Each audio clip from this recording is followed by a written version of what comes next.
Hello. I'm not going to say okay this time, but I've taken a little bit of a break from YouTube, just a couple of days on the One Lonely Farmer channel. I have posted a couple videos on the Ag Talk and the Raw channel, which, you know, you can go check that out. Hopefully the link is in the description below, but it may possibly not be there. So all you have to do is type Ag Talk in the Raw. Hit the subscribe button there. It helps out considerably. I'm not making any money on that channel, by the way. It's free. I know a lot of people are like, oh, you're just in it for the money now. No, I'm not, actually. I do that channel for free.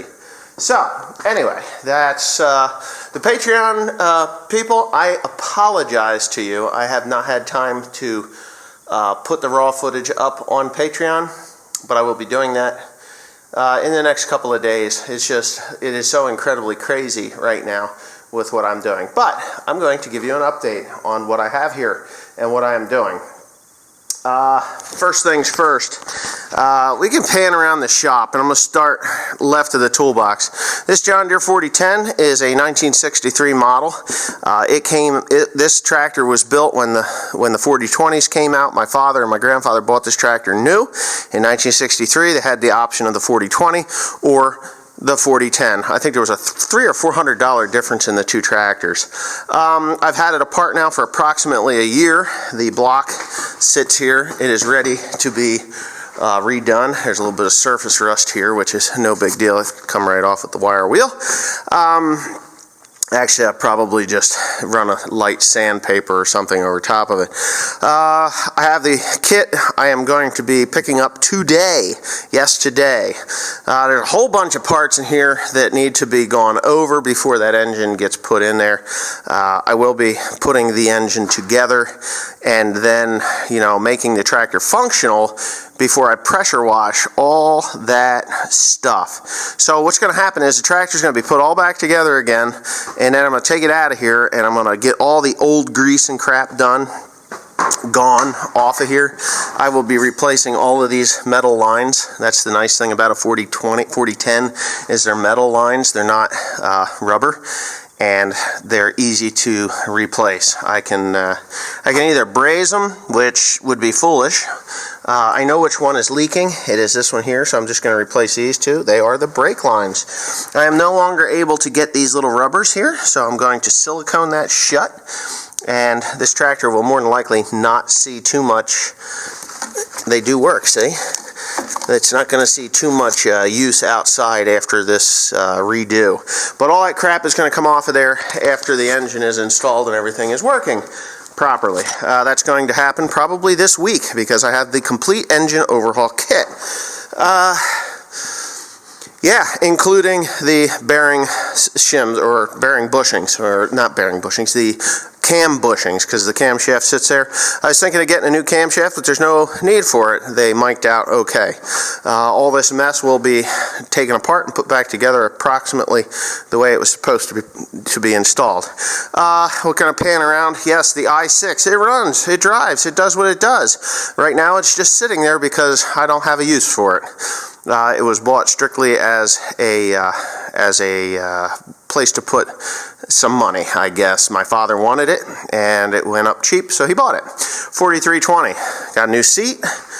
New seats are there, and what else do I have? Oh, there is a seat overhaul kit. New muffler sits there. So I've got a whole bunch of parts that are going to be on that tractor. Today I'm picking up 2 new batteries, so you're going to see a very old start, cold start. Hood, next to near impossible.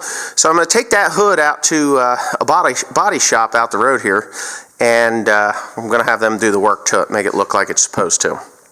4960 is next in line after the 4010. It's got a flat tire again. That pisses me off. I'm thinking of just putting a tube in it because it's got a bead leak, and I don't have enough tire jack to throw in there, and it just isn't, it just annoys me. So what's going to happen here is I'm going to pull all this stuff off, the muffler, the exhaust, all that stuff, and it's going to be split right there, right at the engine. The first split, which will give me access to the first set of planetaries, which I believe is where the problem is. If that is not where the problem is, that is going to be a big problem. I will then have to slide them back together again Yes, you heard that right. I have to slide the engine and transmission and everything back together again, reattach it, then pull the cab, and then go in from the top, because if it's a power shift pack, which I doubt that it is, I think it's the first set of Planetaries, the first power shift pack in the front of the, behind the flywheel. I'm pretty sure that's where that is, and we will deal with that on that level. So that's that. The 5020, obviously there's a box of junk there that everybody loves to pick on me about, but I got new arms, and I've got new, yeah, let's see, what am I trying to think? Ball joints, tie rod ends, let me get around the 7810, which there's absolutely nothing wrong with, by the way. She'll fire right up. Doesn't matter how cold it is. Get on the other side. Yeah, these are no longer available, these tie rod ends. So I'm going to see if they're no good. If these tie rod ends are no good, when I get the tractor started, I'll work them back and forth, and I'm pretty sure they're no good. I'm actually just going to cut these off here, and I'm going to put on the fixed axle ones, which take the same steering arms. I'll put those, and I'll weld those fast. Yes, I will weld them. I'll weld them on, and hopefully everything goes well. There's no plastic or anything in a ball joint. They're pressed steel, and a spring, so I'll just have to be real careful I don't get it too hot. I'm going to do that work probably before I do the 4960, so that I can move snow with this tractor. It's a great tractor, my 5020. I'd love to put the turbocharger on there, but I just haven't had the time to sort that out. I could do an old cold start on it right now. It's pretty freaking cold out. But yeah, I got an oil leak here, as you can see, coming out of those cylinders, so they need to be repacked. But that's not something I'm going to really bother with at this point. Now, the 5020 is 141 horsepower or so. So that tractor, if I can get it back into use, decent use, then that's what I'm going to do. For the summer, I can run mowers with it, I can run hay rakes with it, I can do whatever I want with that tractor because it's big enough. Yeah, it just wasn't safe to run with the steering arms the way they were. So the steering arms that I bought are A&I, which is a subsidiary of John Deere Company. So they're actually John Deere steering arms, which were subcontracted out by some Chinese company, I'm sure. But that doesn't matter. The battery's in the 7530. That battery that everybody says I fucked it up. Well, I'm sorry about your luck. This tractor will start and run just fine. That battery, I put the electrolyte in there. The electrolyte is a mixture of, you guessed it, distilled water and sulfuric acid. They are the proper mixture for topping off batteries. I talked to the guys down at Napa before I bought that. I mean, it's just amazing. I guess I should have got the battery gravity tester and tested the gravity of the fluid that was in there after I added something. But if I put water in it already and the acid had already been dissipated, like I believe it was, and it was bad, it would have been bad. And if you don't believe me, I actually went and bought, you guessed it, distilled water. This water is cold, it's frozen.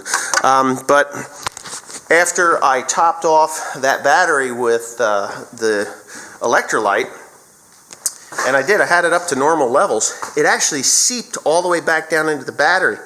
And that battery's junk, don't get me wrong. I'm just trying to get through the winter with it. It's like a $500 battery. That's that. That's just the way they are. $500 battery. I spent $7 and I think $2 on the distilled water. So I got $9 in reviving my battery on the 7530. If it gets me through the winter, it saves me $400 or $500 until springtime, and more than likely in springtime, the battery is going to hold over until next winter. I get a full year out of it before I absolutely have to replace the battery. Yay! $9, that's a good deal. Thanks for watching. Please comment, rate, and subscribe. Don't forget to check out Ag Talking to Raw, because I am going to go get the John Deere overhaul kit for the 4010. It's a 4010, and hopefully in the next few weeks, you're going to see a shit ton of videos of me repairing and rebuilding this tractor, and the engine anyway, and I got to put it all back together again. I do need to locate, and I know there's a couple of guys that have said something to me about this, but these side rails, they have to be replaced. they've been broken. At one point, this tractor had a loader on it, and it fractured them and broke them. So, yeah. So when they're fractured and broken, that's it, man. They're junk. Oh, and here's another thing. I know there's a lot of guys with this battery on the 7530, like, you need to maintain your batteries like every month. And I'm using that voice of Homer Simpson, you know, like, duh. Well, maybe in Europe you have serviceable batteries, but here in the United States, you have these. There's no serviceable parts. Anyway. But very hard to come by a battery that has service intervals with it in the United States. At least, that's in my experience. But anyways, thanks again.